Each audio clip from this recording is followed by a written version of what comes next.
This episode is brought to you by CoolStuffInc.com, the #1 seller of games and gaming accessories. And GatheringMagic.com, the #1 resource for Magic the Gathering news and articles. What is up, guys? This is John Kapora. I'm the dude that lost a lot of FNMs over the course of that one thing, 52 FNMs that I did. But today, we are going to be doing a little something different. We're going to be playing a daily event of Momir Basic. And for those of you that don't know what Momir Basic is, I'm just going to kind of indoctrinate you a little bit. My deck is 60 lands and one avatar that is Momir Vig. Now, Momir Vig, read X, discard a card. Put a token onto the battlefield that's a copy of a creature card with converted mana cost X, chosen at random.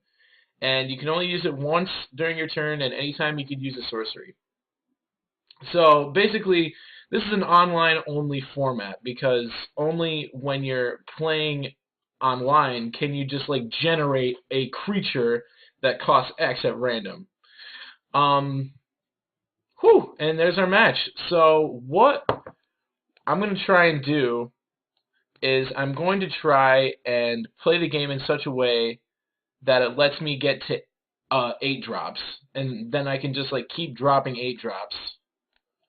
Now, any of you that kind of just heard the overpass of it are going to say, well, it seems like a really luck-based format. It kind of seems like the luck of the draw.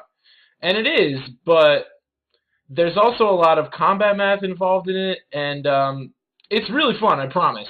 And they do dailies of it, so I figured I'd record a daily and let you guys kind of see what a typical, 4-round tournament of Momir Basic is like. So there are lots of schools of thought in Momir. One is to just start making your drops at either 2 or 3 and just chain up to 8. I subscribe to the school of thought where board advantage is the most important thing. And so I usually start on 1 no matter if I'm on the play or the draw.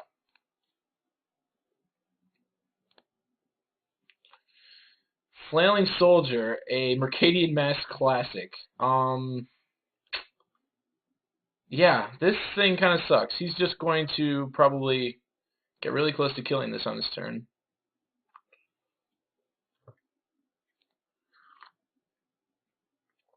But I try to establish an advantage as soon as I can.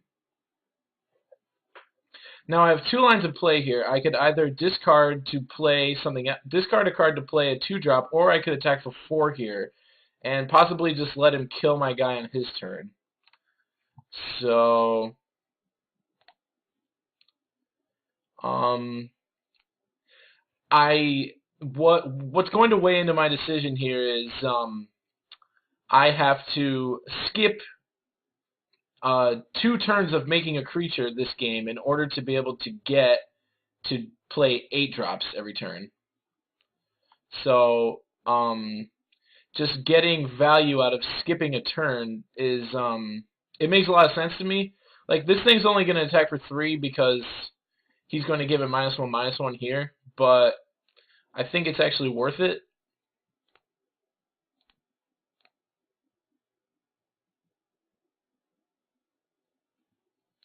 So we're just going to do that.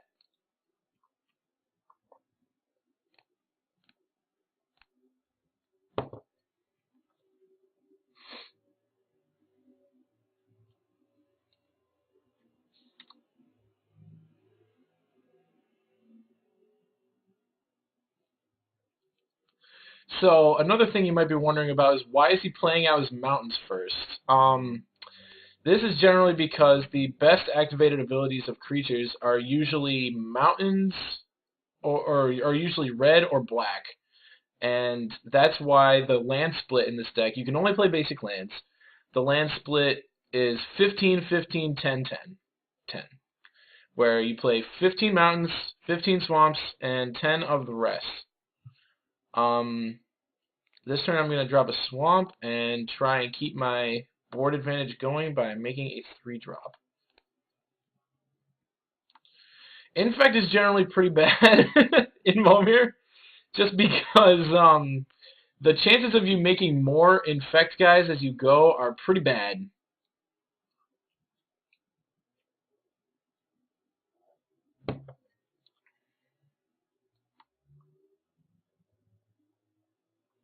So Cinder Shade. Don't really remember exactly what this guy does.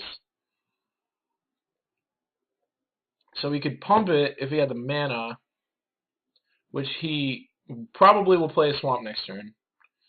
But it's going to be more likely that he just kind of plays a swamp and doesn't really do much with it. I'm going to leave this back because I know for a fact I'm not going to be winning this game with poison. And I'm going to use this turn as my second one to skip. And then I'm going to be done.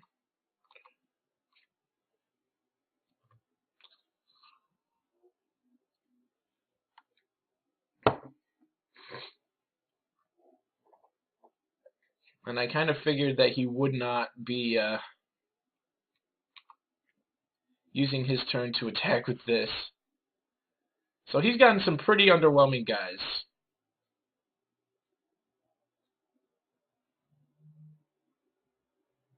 I guess both our hits so far this game have been pretty underwhelming, but let's see what 5 has in store for me. Flyers are generally pretty good. Because there's such a deep pool of cards at every mana, every mana cost, and because most cards just don't have flying, flyers tend to be pretty good. And if one person just gets 2 flyers and the other one gets none, they can find themselves outside of a game pretty fast.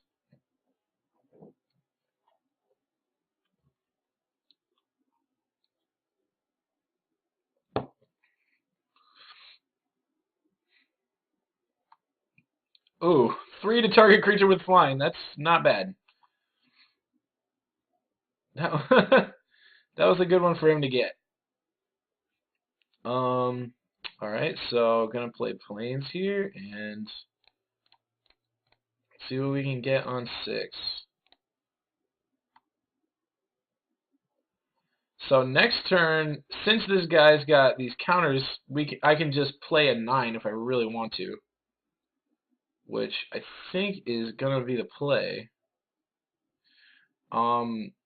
Usually you want to get to 8, but 9's also got some good stuff at it.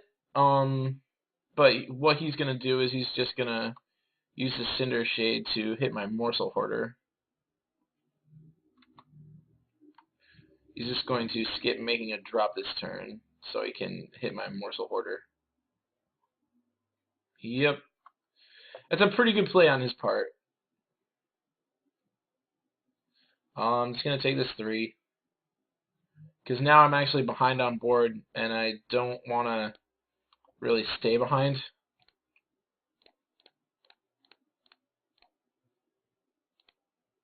So, yeah, this turn I would have made a 9 had that Morsel Hoarder lived. Probably should have anticipated it dying, though, honestly, but... So, just get a 6/6 trample. It's not the greatest, but it'll do.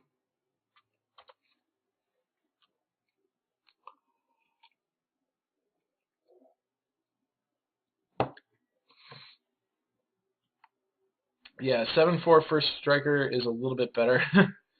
Especially because there's definitely a solid chance I'm going to be making a lot of legendary creatures at 8.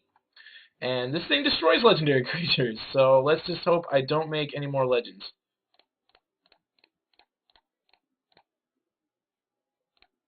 8.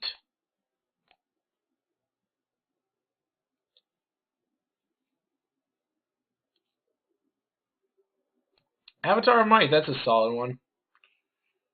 But I'm going to say go, just since my Del Rage is going to just straight up lose into combat with this.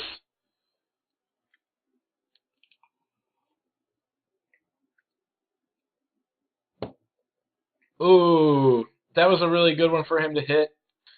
When you can affect your opponent's lands or accelerate your own, it's generally pretty powerful. Just because now all I can do for the rest of the game is make 6s.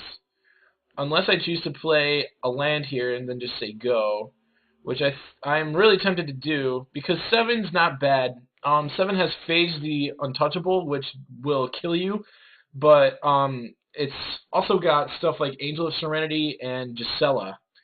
So 7's gotten a lot better lately. So I think just because I have this 8/8 body that outclasses everything he has in play still, I'm just going to play a Plains and pass the turn.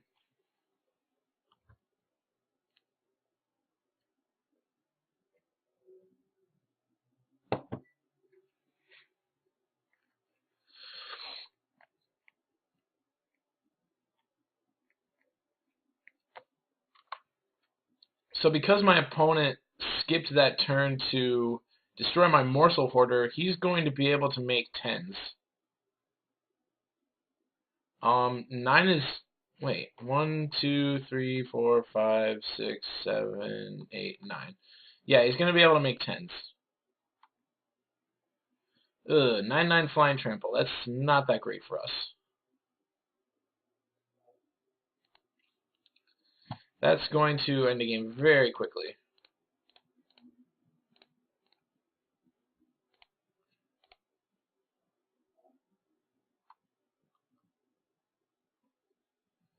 Yep, this one's not very good. Yeah, this game is not looking good for us.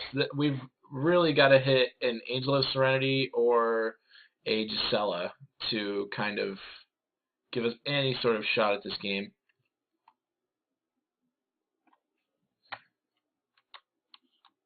Take my 9, go to 12, and I'm dead on board next turn because these two fly, right? Oh wait, this doesn't fly. Alright, so I guess we've still got a shot. Got 2 more shots to hit Angel of Serenity. Mirror Enforcer, that's not what we wanted. Probably just gonna swing with this Avatar Might, just to see what he does.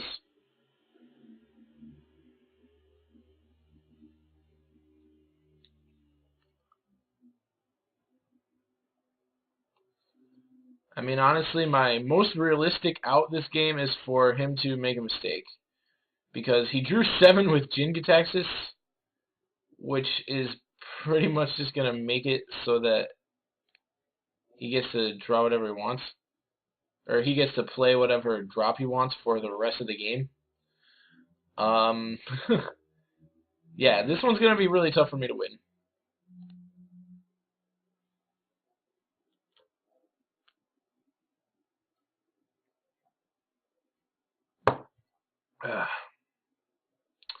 And now he gets to make a 10 drop. And next turn he'll probably start making 11 drops, which means that'll be Darksteel Colossus. And then 12 drops, I believe, are Bladesteel Colossus. I'm not sure. I don't remember if Bladesteel Colossus costs 11 or 10, or 11 or 12. Alright, we've got one more shot at Angel of Serenity. That's not an Angel of Serenity, so we are just dead to this and this, so we are conceding. Not much to do sideboard-wise here, so we'll just submit.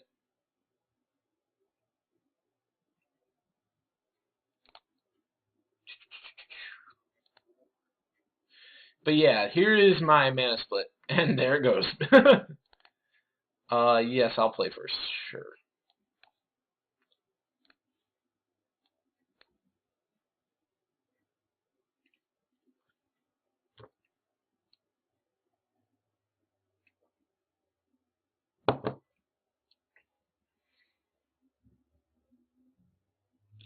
So what really ended up making the difference that game was he was able to skip a lot of drops and hit a lot of utility creatures. Obviously, things like Oh, what was that zombie called? I don't remember, but the zombie he used to kill my morsel hoarder were really huge. And that game really ended up coming down to his creatures having a ton of utility and just being able to kill my morsel hoarder. That thing is just a 1/1 for 1. Doesn't really do anything here. I'm not ramping at all. I'm not like netting mana, or I'm not gaining mana. I'm just kind of staying in the same. So what I'm gonna do is I'm gonna make another guy this turn.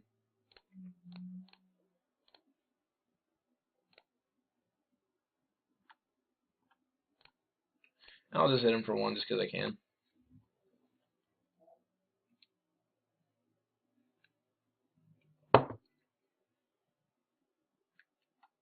And this guy just outclasses my entire team, but I can't make a drop this turn. Usually, I like to skip my 3 and my 5 drops just because those two are the most underwhelming, especially for how much you're paying. So, I'm just going to say go here. Even though this guy just totally outclasses my entire board. Oh, never mind. Oh wait, yeah, that is really good. He ends up a card because of this, so now he can just choose to either not skip a drop, because when you're... Oh, he doesn't, he already skipped his 1 drop. So what he'll probably end up doing is just going straight to 9, which is going to be really tough for me to beat unless I get a little lucky. Loxodon Anchorite. I will not be attacking.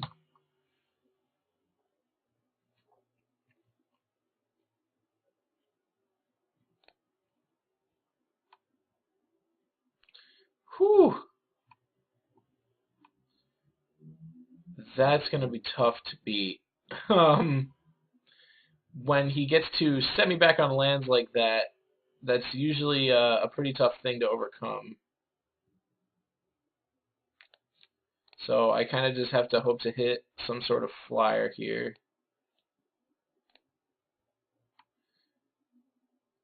And there we go, that's a flyer. That is a flyer.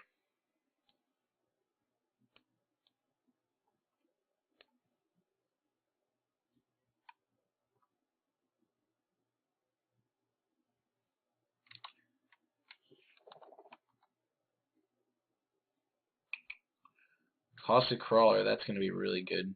It basically destroys my entire team.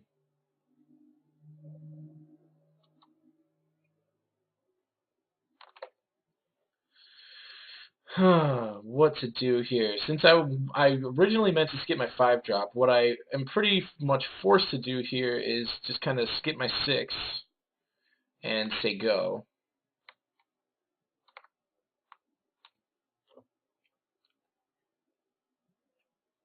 He will probably... Oh, he kills Belfry Spirit. That is fine. I am going to haunt one of these bats.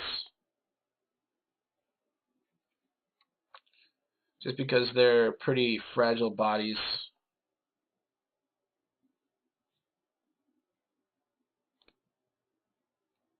Oh, it doesn't even let me haunt, right? Because it's a token? Yeah, you can't exile a token. And his 6 was Crisis the Purger. Yeah, we might be seeing a pretty short match here.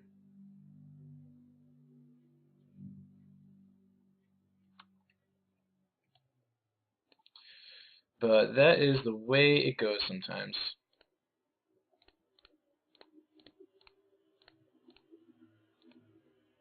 Gotta get real lucky on my 7. Angelic Arbiter. Its abilities don't really do much because you're not actually casting spells over the course of the game, but its body is very useful here.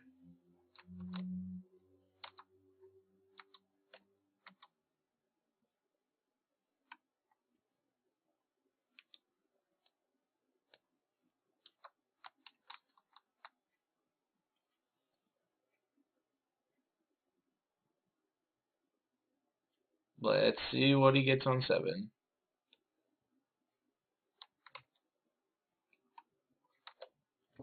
Just a 6/6.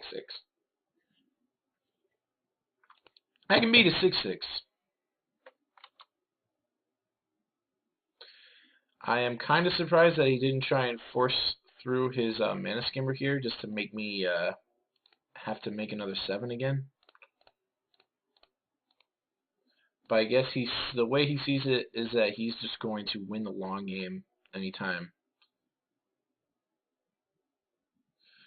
This is going to do nothing because none of them are really going to... Once they hit the graveyard, I can't really put them under my control just because they're tokens. So this is just going to be a 7/7. But unless he hits a very big 8-drop, I'm going to be able to attack with it next turn.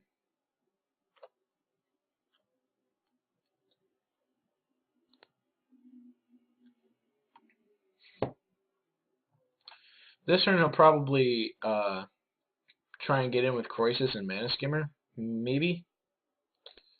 At which point I'd probably... Oh, Lord. That's a good one. Whew. Yep, don't see myself beating that card.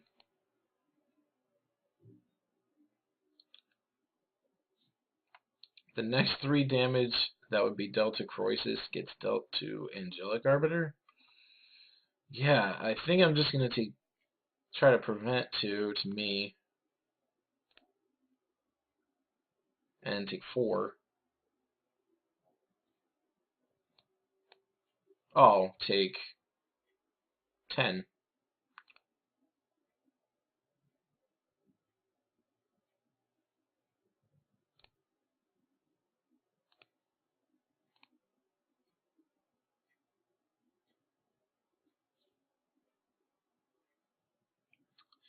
Yep, this one's not looking great.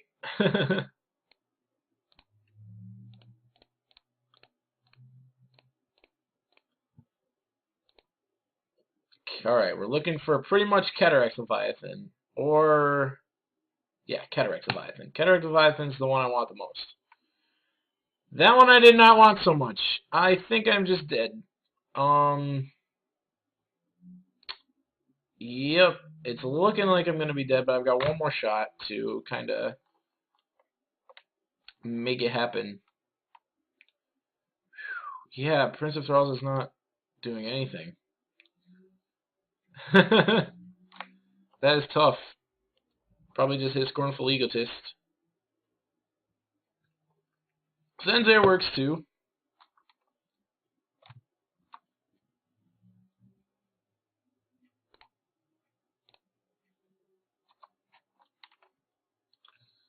And now he gets a 9.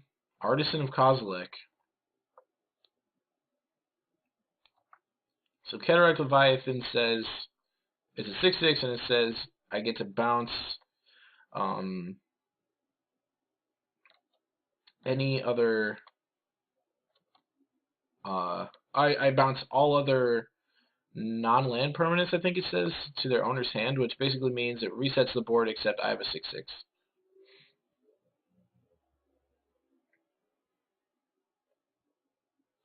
So he's going to redirect damage to my Loxodon Anchorite. I think I'm just going to prevent 2 to it.